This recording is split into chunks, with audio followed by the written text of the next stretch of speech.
کہ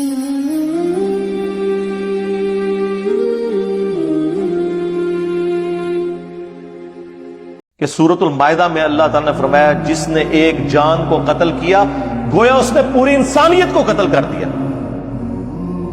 انسان کی بات ہوئی ہے، مسلمان کی نہیں ہوئی. اور پھر ساتھ ہے جس نے ایک انسان کی جان بچائی گویا اس نے پوری انسانیت کی جان بچا دی. صحیح بخاری میں ہے سیدنا عمر فاروق رضی اللہ تعالیٰ عنہ کو ایک ناحق قتل کی خبر پہنچی. آپ نے اس میں فرمایا کہ اگر یہ پورا علاقہ بھی اس قتل میں شریک ہوا میں سب کو قتل کروا دوں گا. اور اس کو سپورٹیو روایت ہے، اگرچہ اس کی سند کمزور ہے لیکن اس بخاری کی حدیث کی وجہ سے میں اس حدیث کو صحیح سمجھتا ہوں جو جامعہ ترمذی میں موجود ہے کہ اگر زمین و آسمان کی ساری مخلوقات مل کے ایک مسلمان کو قتل کر دیں یا ایک انسان کو قتل کر دیں، اللہ اس چیز کی پرواہ نہیں کرے گا. اللہ تعالیٰ پوری کائنات کو جہنم میں پھینک دے گا. اللہ کو کوئی پرواہ نہیں. اللہ کے نزدیک انسانی جان کی یہ قدر ہے. بخاری اور مسلم دونوں میں حدیث ہے قیامت کے دن سب سے پہلے قتل کے مقدمے کا فیصلہ ہوگا. حقوق اللہ میں سب سے پہلے نماز کا فیصلہ ہوگا جو ابو داؤد میں حدیث ہے، لیکن حقوق العباد کے معاملے میں پہلے قتل کا فیصلہ ہوگا. اور یہ حدیث بخاری مسلم میں.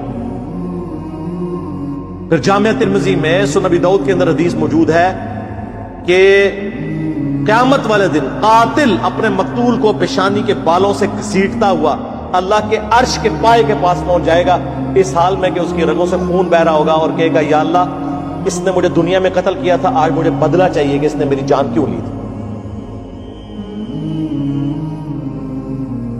اور سنن نسائی میں تو آگے الفاظ ہیں اے حکمرانوں کسی کے ناحق قتل پر مدد نہ کرو دوسرے کی.